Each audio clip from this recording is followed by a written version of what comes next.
All right, today we are talking about the Boston Bruins now. Welcome to Undrafted Hockey Fan. We're going to the season preview of the Boston Bruins and going over some of the things that I think that's going to happen this year with their season. They're going to have a huge drop, to say the least. I think they had like 65 wins, highest points ever, most wins, highest points of any NHL team ever.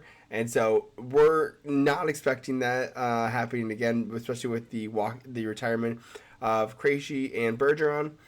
But there's still some potential here and some potential to potentially make the playoffs. I mean, you still have a couple good guys like McAvoy, Pastrnak, Marchand, who was just named captain. So there's a lot of good things that could be happening with this team. So we're about to go over that today. So let's jump over into the screen right now. So I'm going over to their cap-friendly page. They don't have any cap space. They can't do anything with that. So a lot of their guys, they just don't have any cap space to do anything. So if they're going to be making any moves at the trade deadline, they have to be moving out guys. And I'm wondering, who are they going to move out, right? A lot of these, so I think what a lot of this is going to be, and mind you, I don't think they're going to make a lot of trades, unless it's a lot of 1-for-1s, where they're going to get a guy, maybe like a third or fourth line guy. Mind you, their third line is all new guys, so I don't know why you just sign them to trade them. But they also just traded all their draft picks too, right? So they traded the 2023 draft pick for the Dmitry Orlov, as well as the Garnet Hathaway trade. And they traded the 2024 pick for the Bertuzzi trade. So they did bring out a couple new guys. I want to go over to some of the guys that they did sign in the offseason. Picking up right here. Picking up James Van Riemsdyk, which is fine in my opinion. It's okay. I'm surprised they only got him for 1 year. I think he's a bit older though, so that may be a reason why as well. So I really like the Morgan Geekie. I'm surprised they only gave him a 2 year. I would give him a little bit longer because I think he has a good potential. Milan Lucic, so I think they're trying to bring the band back together, just to bring a guy that they know they have some stability with. Mr. Boquist, I like that as well. Strawman's gone, and then there was a big trade. Where's the trade? They also traded. Let's go to the trades actually right now. Jump over to them real quick. Let's just show again, like we talked about this the Bertuzzi one. They moved out Taylor Hall and the signing rights for Nick Foligno per a couple prospects and everything.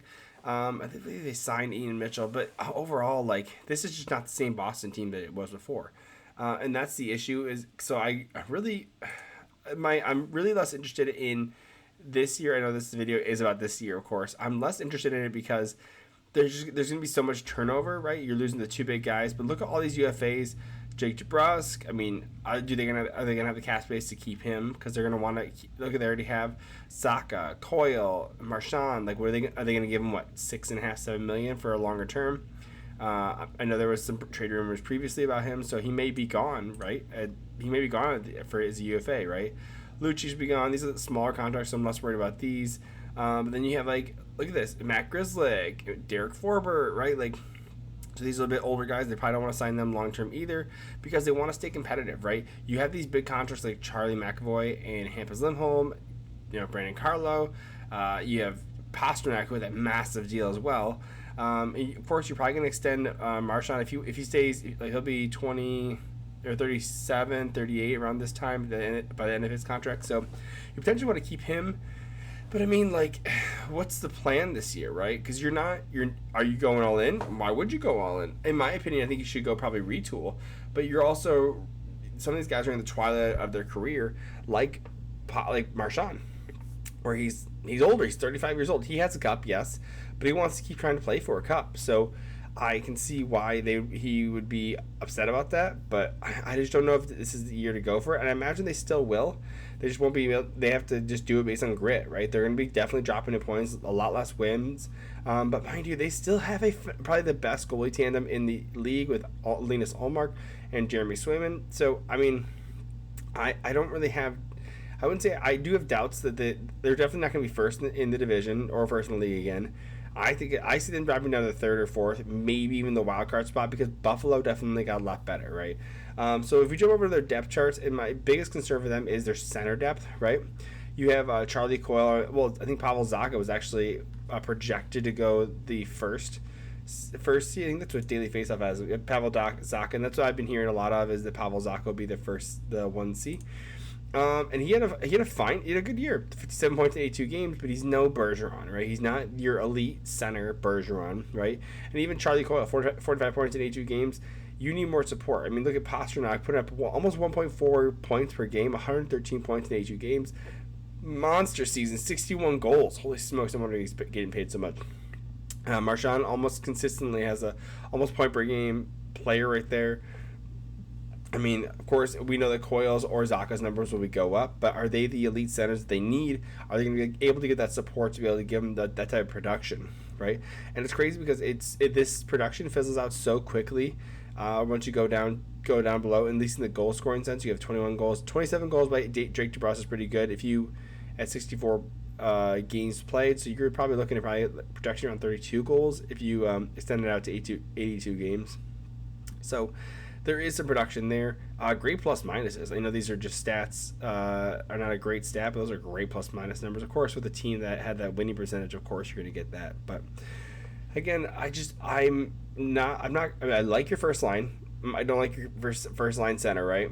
But then it quickly goes down into not the greatest production, right? And so that's where you're going to play one main line and then the rest of them are three defensive lines. I mean, I just don't think you're going to see the same production that you need to see out of them. I mean, even look at this third line. These are all new guys, right? They just signed them all.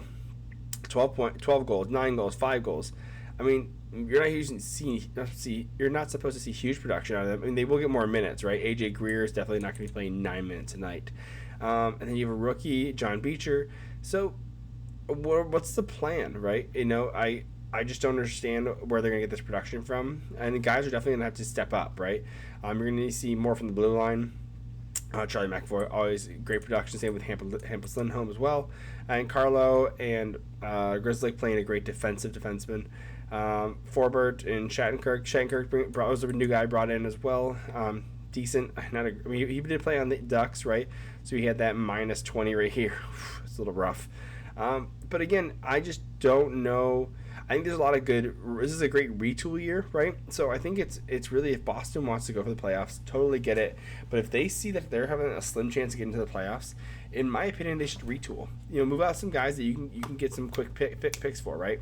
Like, I think if they can get a first for DeBrusk at the trade deadline, do it, right? Flip him because he's going to be a UFA anyways. Do what St. Louis did.